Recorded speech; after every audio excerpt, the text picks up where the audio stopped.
महाराज जी, आज के दिन का मैं सबसे सौभाग्यशाली व्यक्ति हूँ, क्योंकि 300 किलोमीटर से अधिक की यात्रा करते हुए इस सुधा के बूंद को सुधा के सागर मिल गए। आज मेरा परम सौभाग्य है। महाराज जी, लगभग 45 वर्ष हो गए मुझे पत्रकारिता करते हुए। अमरकंटक में आचार्य श्री विद्यासागर जी महाराज के समस्त प्रवचनों का आलेखन और प्रकाशन का सौभाग्य मुझे मिला। सर्वोदय सार पुस्तक प्रकाशित हुई। महाराज जी नमोस्तु। महाराज जी, पत्रकार होने के नाते मेरी जो जिज्ञासाएं हैं वो समस्त जगत की जिज्ञासाएं हैं। 2-3 छोटी छोटी जिज्ञासा है महाराज जी, मैं उनका समाधान चाहूंगा, सबका चाहूंगा। क्योंकि ये जो सभा है, धर्म की सभा है, ये सब मेरे सगे भाई हैं। इसलिए सगे भाई हैं कि हम सब भाइयों का एक धर्म पिता है, इसलिए हम सब सगे भाई हैं। तो इस सगे भाइयों के इस सदन में महाराज जी कुंभ चल रहा है, और हमने 6 वर्ष पहले 6 महीने के अंतराल में 2 कुंभ देखे महाराज जी। जैन कुंभ, सुधा कुंभ राजस्थान में लगे। महाराज 6 वर्ष हो गए हैं। तीसरे कुंभ का पूरे संसार को इंतजार है कि वो कुंभ कब लगेगा। तो महाराज जी, एक तो जिज्ञासा ये है। दूसरी जिज्ञासा ये महाराज जी, अभी सागर में आचार्य श्री के पंक्तियों का आपने समाधान किया था। सागर का जल क्षार क्यों, सरिता मीठी सार, बिन श्रम संग्रह अरुचि है, रुचिकर श्रम उपकार।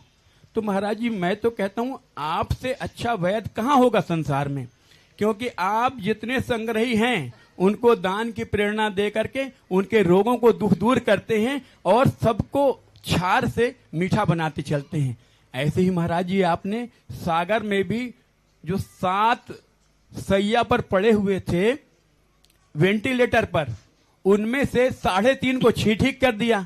अब वो 3.5 रह गए हैं महाराज जी। तो क्या वो आने के बाद वो 3.5 भी सैया से आ जाएंगे कि सैया में पड़े रहेंगे? और महाराज जी, ये आप सबकी जिज्ञासा भाई मेरे। और ये महाराज जी, जो सुधा सागर विरोधी है वो आगम विरोधी है, वो विद्यासागर महाराज विरोधी है, वो आर्थ परंपरा का विरोधी है। ऐसे विरोधियों को आप सिंहनाद करके और वो सीख देते हैं कि पूरा संसार देखता है। आप उनको ललकारते हैं महाराज जी। मगर मेरा निवेदन ये है कि जो इतनी सारी आपकी सेना बैठी है, इसको पुचकारेंगे कब?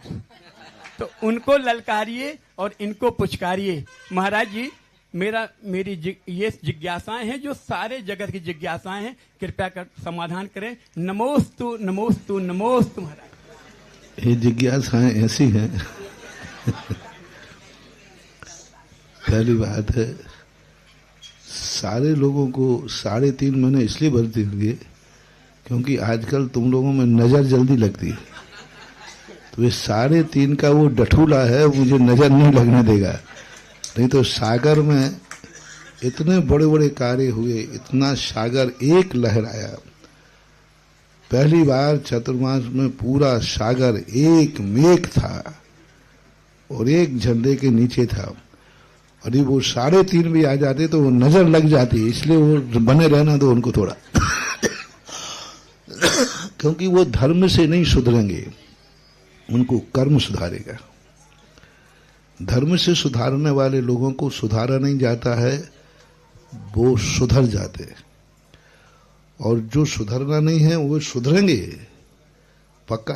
आज तक मैंने दुनिया में देखा एक भी व्यक्ति बिगड़ा हुआ जीवन के, लेकिन उसे कर्म सुधारता है। कर्म उसको इस हालत में पहुंचा देगा कि उसे, वो कहते हैं ना तुम्हारे बुंदेलखंड में झक मार के,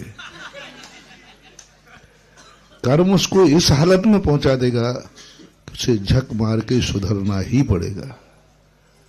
और जो भक्त होते हैं वे झक मार के नहीं, वे स्वरूप से, स्वभाव से होते।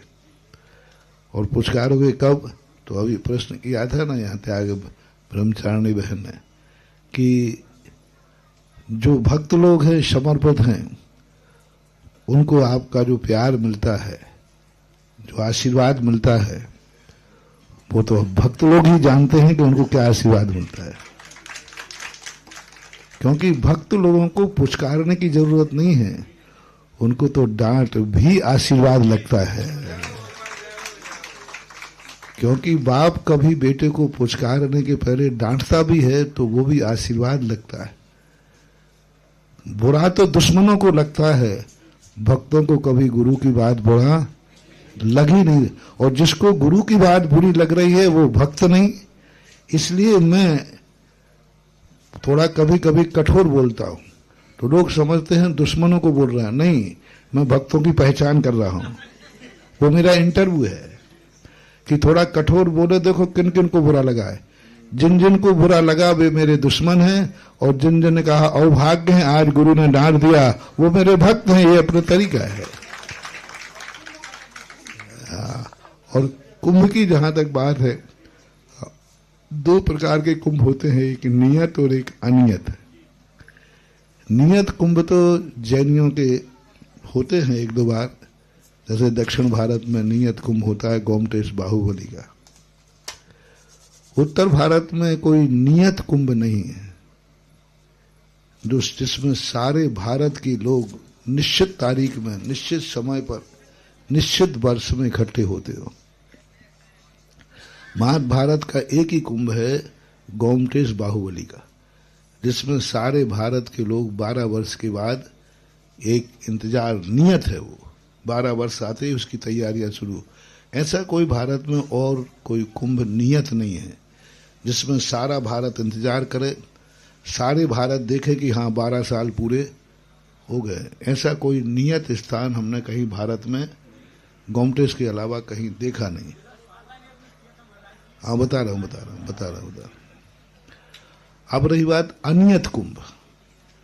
अनियत कुंभ जो हैं होते रहते हैं, और अनियत कुंभ तो कभी कभी इतने बड़े हो जाते हैं, जैसे सांगानेर की मूर्तियां निकली थी, चांदखेड़ी के जो जमीन से, भूगर्भ से चंद्रप्रभु भगवान निकले थे।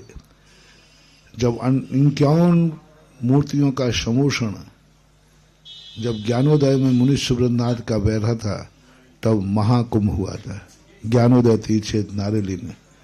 तो ये अनियत कुंभ तो होते रहते हैं। अब ये जब, और मैं नियत कुंभ की कोई घोषणा कर नहीं पाऊंगा। अनियत कुंभ कब हो जाएगा उसका नाम ही है अनियत कुंभ है।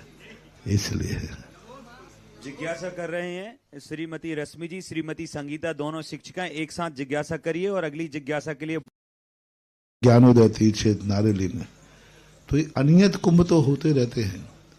अब ये जब, और मैं नियत कुंभ की कोई घोषणा कर नहीं पाऊंगा। अनियत कुंभ कब हो जाएगा उसका नाम ही है अनियत कुंभ है। इसलिए